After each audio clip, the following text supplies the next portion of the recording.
Greetings and welcome to No BS Baking. You got JP here. Now today I want to talk a little bit about baking planning.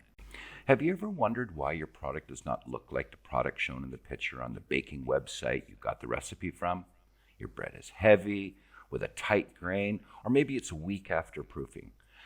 Maybe even collapses a bit during baking. Now this can be really frustrating for new bakers.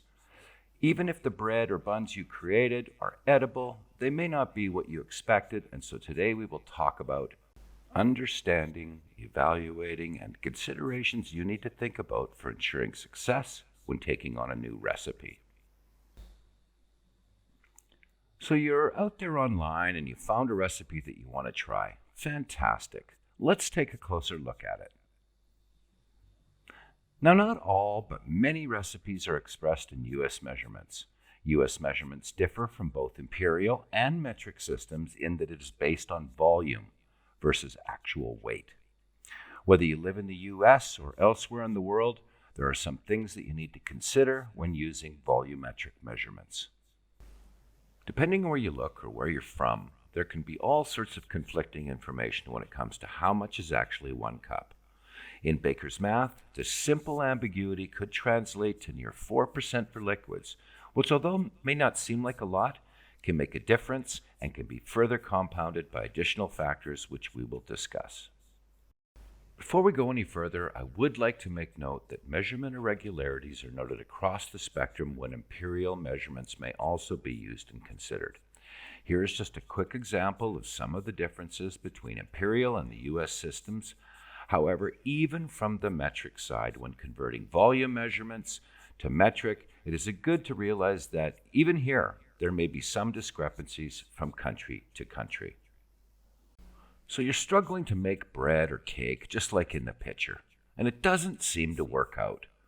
You followed the recipe perfectly, exact amount of cups of this and teaspoons of that, and even a carefully controlled pinch of whatever. So what is the problem? Maybe it's your volumetric measurement tools. The reality is that if you really want to dial in your baking, weigh your ingredients. Spoons and cups can be okay for simple baking and totally work for experienced home bakers. But keep in mind that when using these types of measuring devices, the chances are good that they may not be accurate.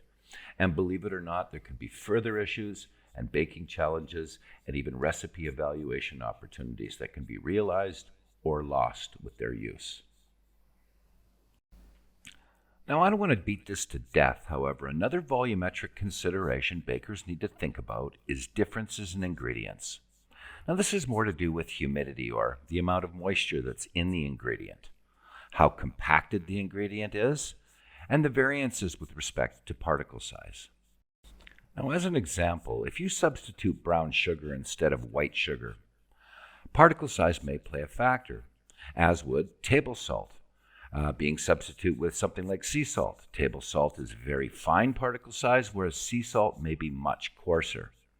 Now this may not seem important, however, the objective here is to show you how volumetric measuring, variations, measuring container discrepancies, and ingredient consistencies can all play a factor in changing a working recipe that works for some and doesn't work for others.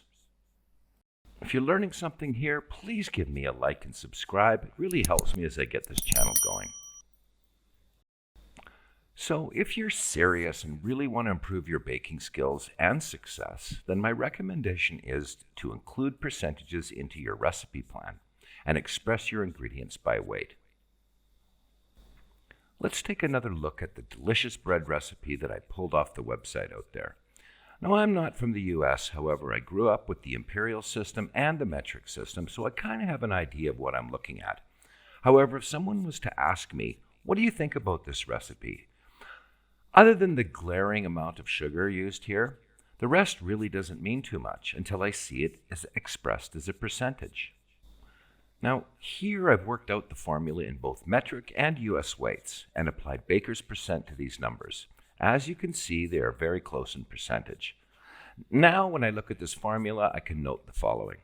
It has a very high hydration dough at around 78%. Has high sugar, so it'll be sweet, and it'll color quickly in the oven. I better watch my bake temperatures. Salt is a little lower, than the 2% standard, so the dough may be slightly weaker after proofing. I'm going to have to be gentle. Also, I noticed yeast is a little higher than standard, so I got to watch it as it could proof quickly. Now, I almost wrapped this video up in efforts of keeping it shorter, but I could not leave without making note of the additional analytical benefits you get from setting up your recipe with this format. When the recipe is laid out like this, you can see that it's quick and easy to determine the batch weight or the total weight of the recipe. Now, being that this recipe states that it's for 2 loaves of bread, we can determine that each piece needs to be about 620 grams or 22 ounces respectively. Now, we all can see actually that the perfect division of this batch would be 626, but let's assume some dough is sticking to the bowl or dough hook or whatever. So we know our target yield is 2, and the projected finished weight based on 15 to 20% bake loss will be around 500 grams or 17 ounces, or a bit less. So in US measurement terms, the recipe is designed to make 2 loaves at a bit over 1 pound each. By understanding these additional pieces of the puzzle will help us to ensure we use the correct size pan for this weight of dough, and further gives us quick and easy opportunities for scaling this recipe either up or down to accommodate different pan sizes, yield requirements, and finished product characteristics. And in summary, baking is not something that takes just a few minutes. The entire process from flour to table can be at least 3 hours. Nothing is more frustrating than spending all that time and not getting the results you hoped for. So with this in mind, I leave you with the following. Always weigh your ingredients. Don't rely on volumetric measurement if you want to optimize your chances for success. And secondly, take a little extra time and work out the percentages. They really do tell you a lot about your recipe.